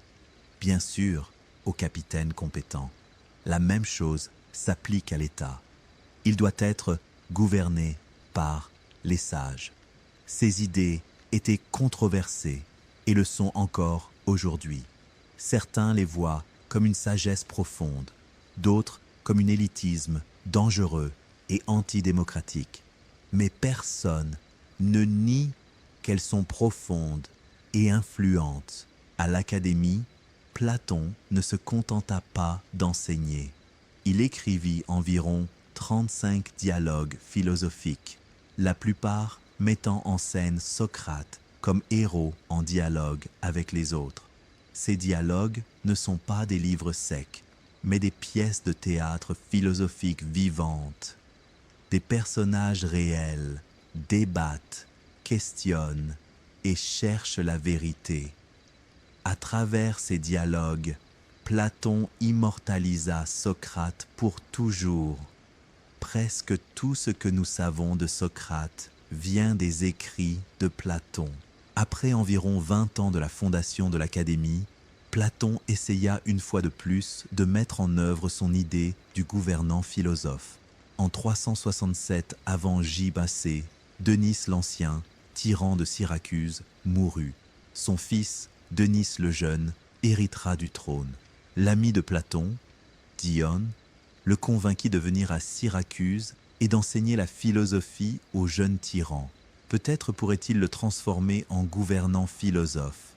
Platon, bien qu'il eût la soixantaine, accepta, mais la tentative échoua lamentablement. Denis, le jeune, était pire que son père, arrogant, cruel et ne s'intéressant pas à la philosophie.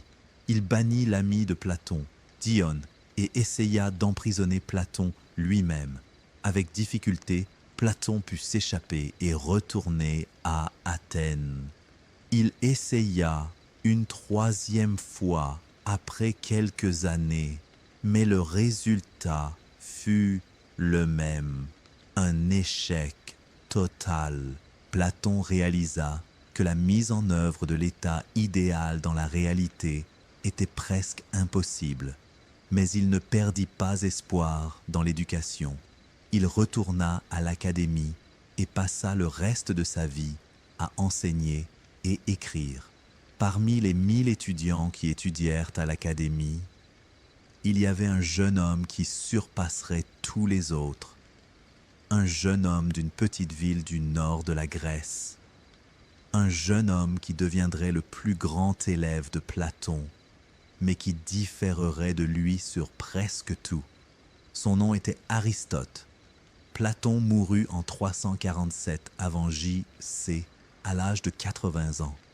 Il mourut en écrivant, son stylo à la main. Il fut enterré dans l'académie qu'il avait fondée.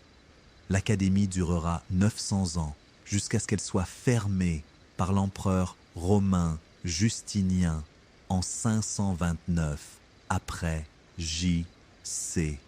Mais l'influence de Platon ne s'est jamais terminée.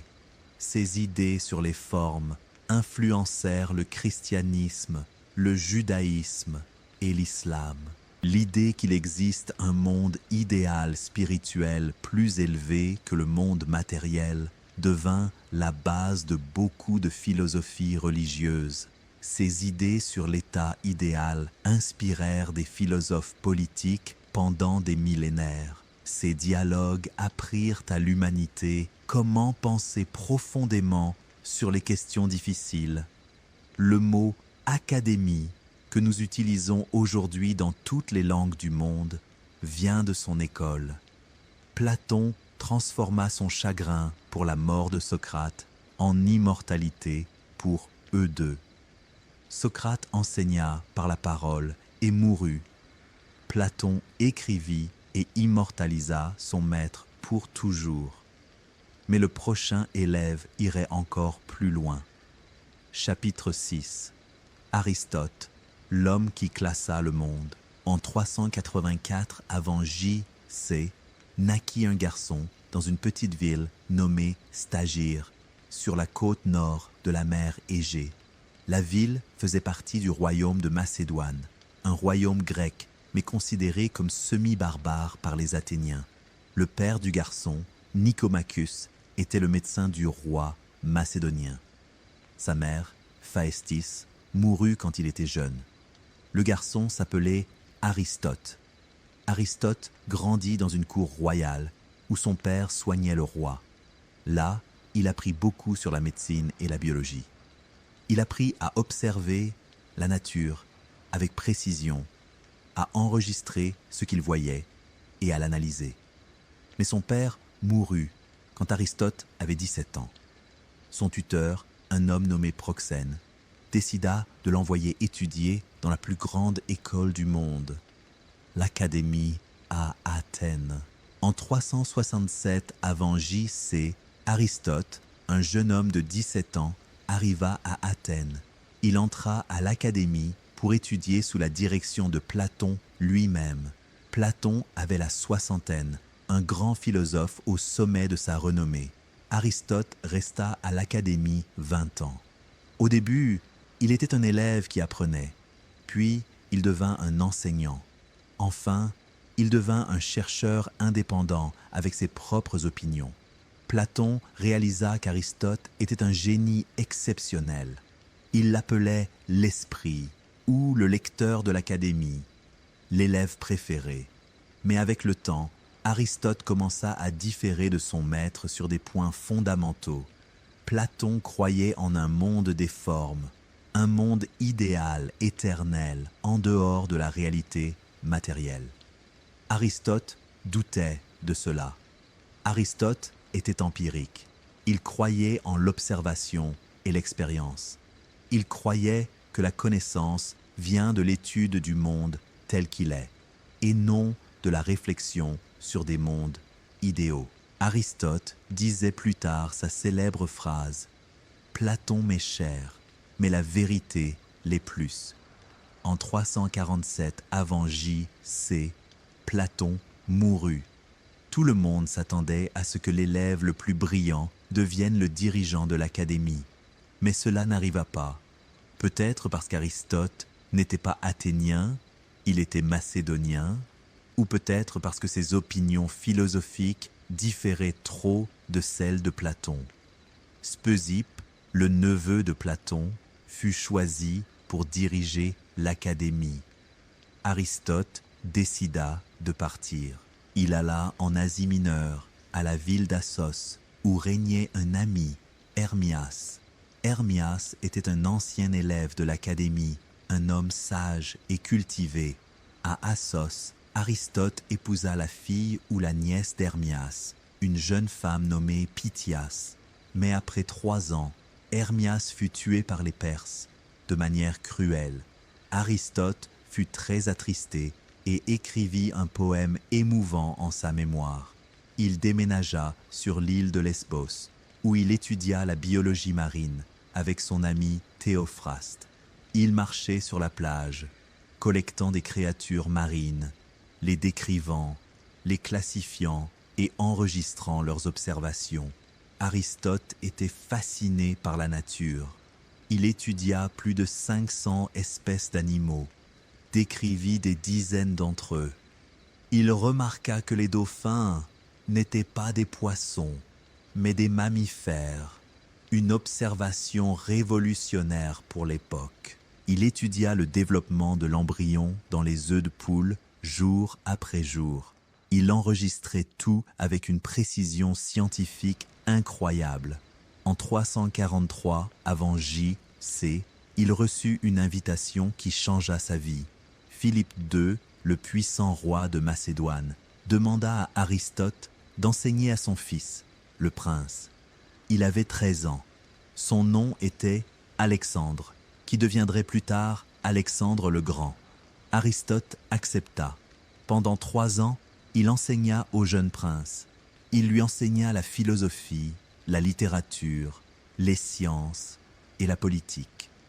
Il lui donna une copie de l'Iliade d'Homère, qui resta avec Alexandre toute sa vie.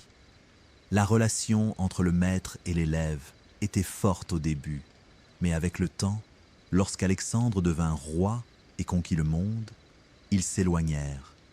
Alexandre devint un tyran arrogant, revendiquant la divinité. Aristote détestait ce genre d'orgueil. En 335 avant J.C., après la mort de Philippe et l'ascension d'Alexandre, Aristote revint à Athènes. Il avait la cinquantaine. Il décida de fonder sa propre école. Il ne pouvait pas diriger l'académie, elle était toujours sous la direction des disciples de Platon. Mais il trouva un endroit idéal, un bois sacré dédié au dieu Apollon lycéen, le dieu des loups. L'endroit s'appelait le lycée. Là, il fonda son école, le lycée. Le lycée était différent de l'académie. L'académie était un club privé pour l'élite. Le lycée était ouvert au public. N'importe qui pouvait venir et écouter les conférences. Aristote enseignait d'une manière unique. Il marchait dans le bois et ses élèves marchaient avec lui, discutant et expliquant. C'est pourquoi son école fut appelée l'école péripatéticienne, du mot grec péripatos, qui signifie marcher.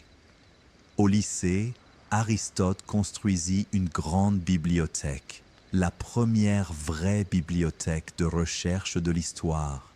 Il rassembla des centaines de manuscrits et de livres de tout le monde grec. Alexandre, son ancien élève, lui envoyait des échantillons de plantes et d'animaux de tous les pays qu'il conquérait. Aristote et ses élèves firent une recherche encyclopédique complète. Ils étudièrent tout, la physique, la biologie, l'astronomie, la météorologie, la logique, l'éthique, la politique, la poésie, le théâtre. Aristote écrivit environ 200 livres et essais. Il en reste 31 seulement, mais ces 31 œuvres changèrent le monde. Le plus grand accomplissement d'Aristote fut l'invention de la logique formelle. La logique est la science de la pensée correcte. Aristote établit des règles claires pour construire un argument logique valide. Le syllogisme, par exemple, tous les hommes sont mortels. Première prémisse. Socrate est un homme. Deuxième prémisse. Donc, Socrate est mortel. Conclusion. Si les deux prémisses sont vraies et que la conclusion en découle logiquement, alors la conclusion est nécessairement vraie. Cela semble simple aujourd'hui, mais c'était révolutionnaire à l'époque. Aristote donna à l'humanité un outil pour penser de manière organisée, une façon de distinguer les arguments valides des invalides. En éthique, Aristote écrivit « L'éthique à Nicomaque », l'un des livres les plus importants sur l'éthique. Il disait que le but de la vie est le bonheur, eudaimonia, mais pas le bonheur superficiel. Le vrai bonheur vient de vivre une vie vertueuse. Et la vertu, selon Aristote, est le juste milieu entre deux extrêmes. Le courage est le juste milieu entre la lâcheté et la témérité. La générosité est le juste milieu entre l'avarice et le gaspillage. La tempérance est le juste milieu entre la privation et l'excès. Chaque vertu est un équilibre, un juste milieu doré. entre deux défauts. Et l'homme heureux est celui qui pratique les vertus jusqu'à ce qu'elles deviennent une habitude.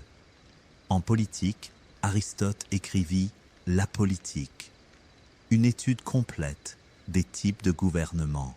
Il collecta et étudia les constitutions de 158 États grecs.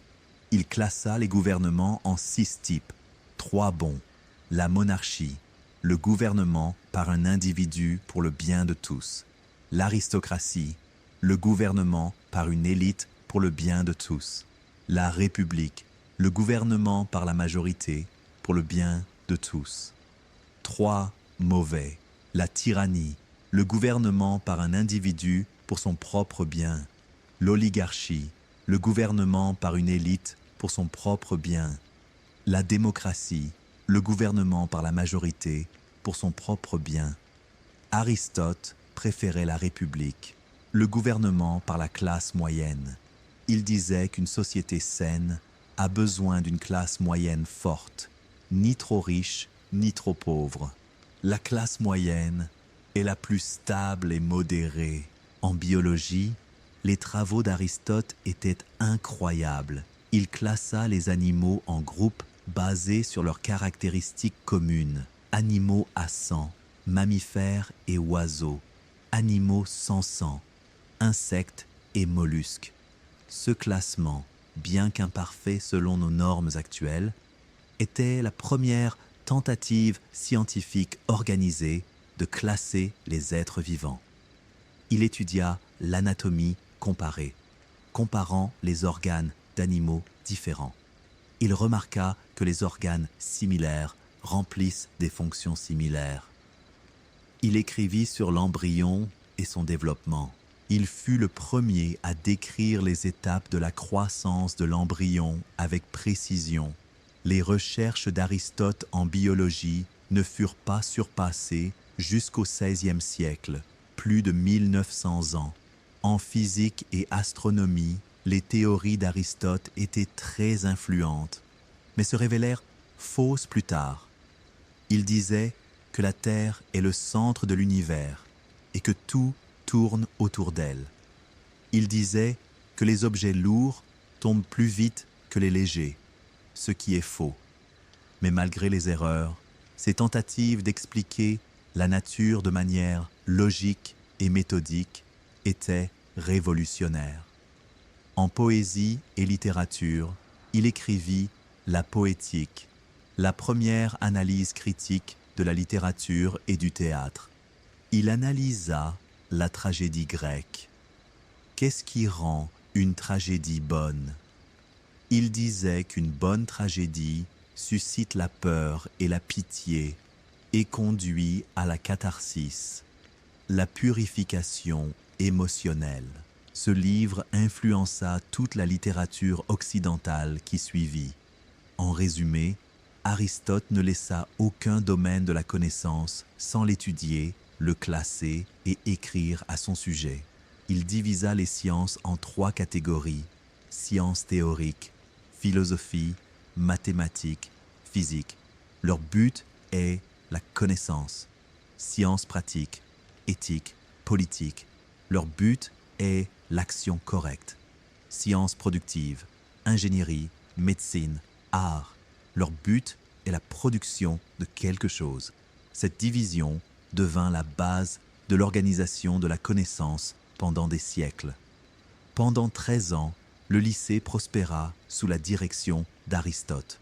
Mais en 323 avant J.C., quelque chose changea tout.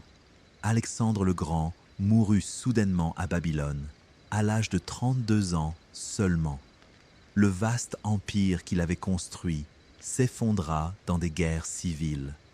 À Athènes, une vague de colère éclata contre tout ce qui était macédonien.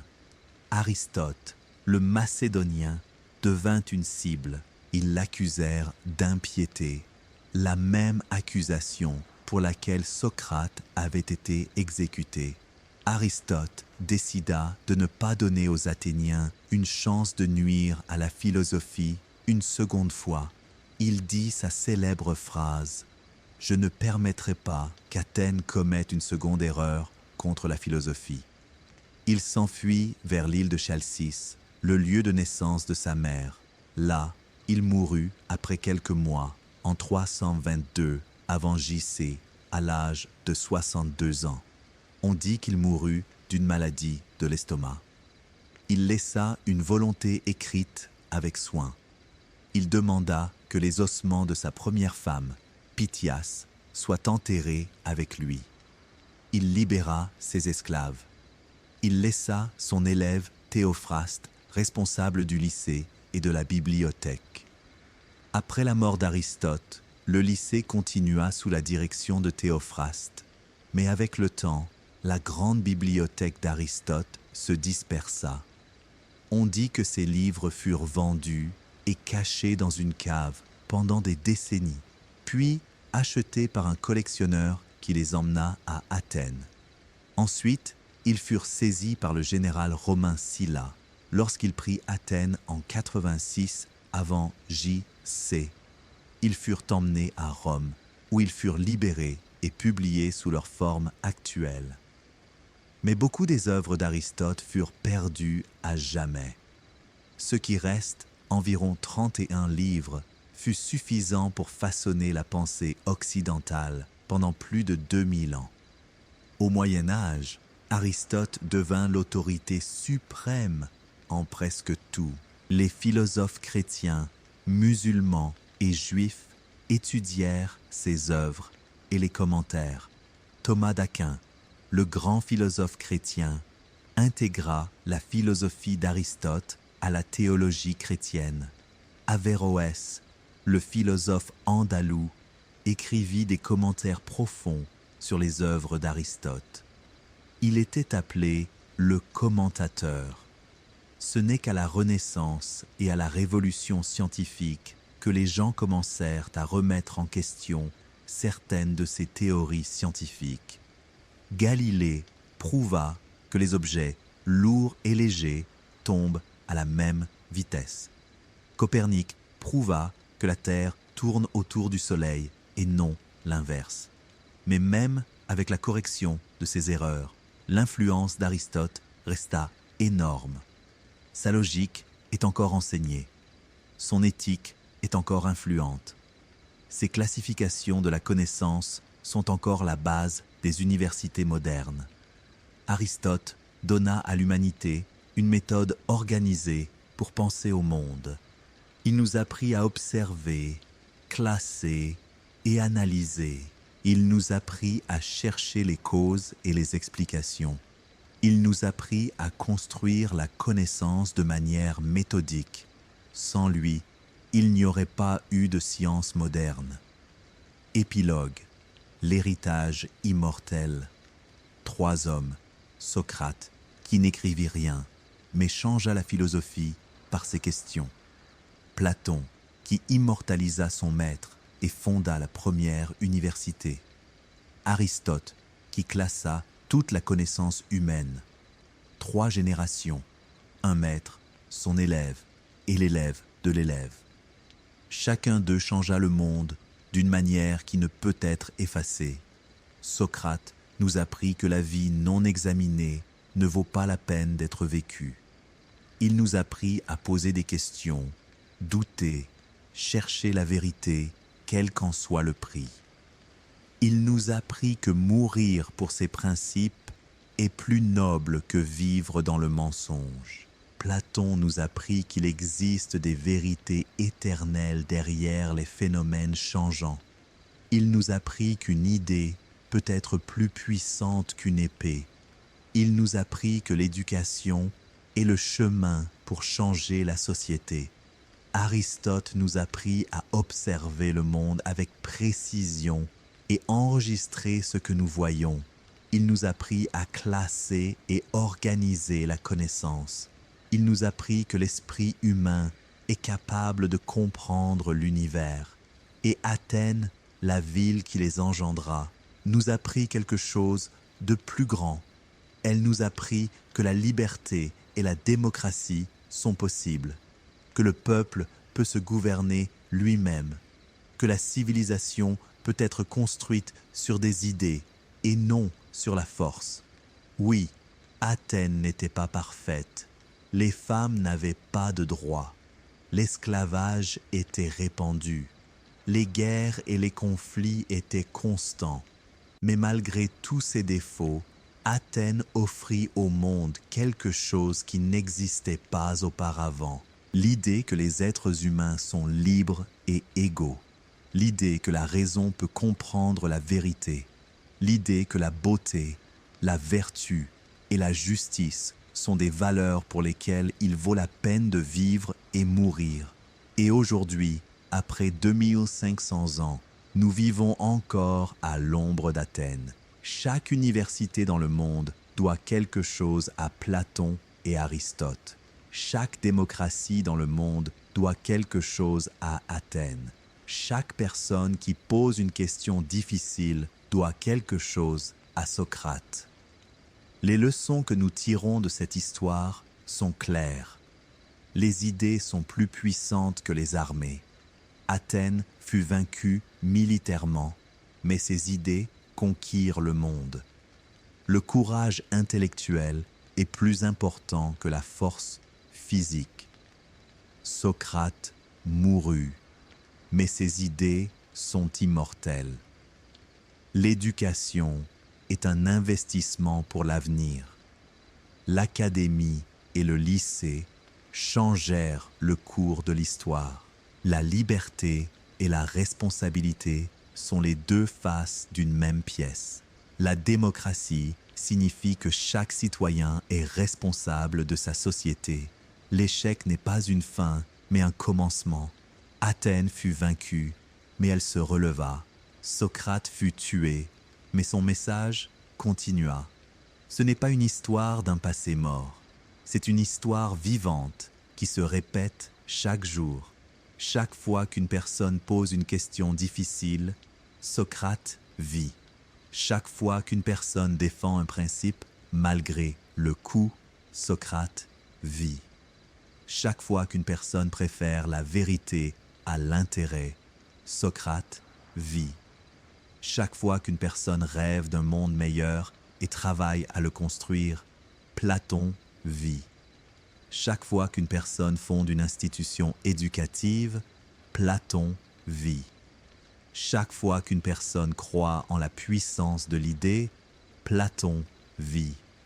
Chaque fois qu'une personne observe le monde avec précision et enregistre ce qu'elle voit, Aristote vit. Chaque fois qu'une personne classe et organise la connaissance, Aristote vit. Chaque fois qu'un peuple exerce son droit de choisir ses dirigeants, Athènes vit. Chaque fois que les libertés individuelles sont protégées, Athènes vit. Chaque fois que l'art, la philosophie et la science sont valorisées, Athènes vit. L'histoire d'Athènes et de ses philosophes n'est pas seulement une leçon d'histoire, c'est une invitation pour chacun de nous à être comme Socrate, poser des questions, douter, chercher la vérité. Une invitation pour chacun de nous à être comme Platon, rêver, construire, enseigner. Une invitation pour chacun de nous à être comme Aristote, observer, analyser, organiser. Qui parmi nous a le courage d'être un philosophe de son temps? Qui parmi nous a la sagesse de construire quelque chose qui durera après lui? Qui parmi nous a la patience d'enseigner à une nouvelle génération? Ces questions, comme celles de Socrate, n'attendent pas de réponses faciles. Elles attendent des actions. Et ainsi, dans une nuit calme, se termine l'histoire de la grande Athènes, l'histoire d'une petite ville qui illumina le monde, l'histoire de 3 hommes qui changèrent le cours de la civilisation humaine, l'histoire qui ne se termine jamais, car chacun de nous, chaque jour, choisit, vivons-nous une vie examinée ou non? Cherchons-nous la vérité ou nous contentons-nous de l'illusion? Construisons-nous quelque chose qui dure ou vivons-nous seulement pour nous-mêmes? Athènes a répondu à ces questions à sa manière. Et maintenant, c'est notre tour. Bonne nuit à tous. Et si ce que je fais ici vous plaît, n'oubliez pas de vous abonner à la chaîne et d'activer la cloche. Partagez dans les commentaires quelle leçon d'Athènes vous a le plus marqué. Et souvenez-vous toujours, la vie non examinée ne vaut pas la peine d'être vécue. À la prochaine, ils l'accusèrent d'impiété, la même accusation pour laquelle Socrate avait été exécuté. Aristote décida de ne pas donner aux Athéniens une chance de nuire à la philosophie une seconde fois. Il dit sa célèbre phrase « Je ne permettrai pas qu'Athènes commette une seconde erreur contre la philosophie ». Il s'enfuit vers l'île de Chalcis, le lieu de naissance de sa mère. Là, il mourut après quelques mois, en 322 avant J.C., à l'âge de 62 ans. On dit qu'il mourut d'une maladie de l'estomac.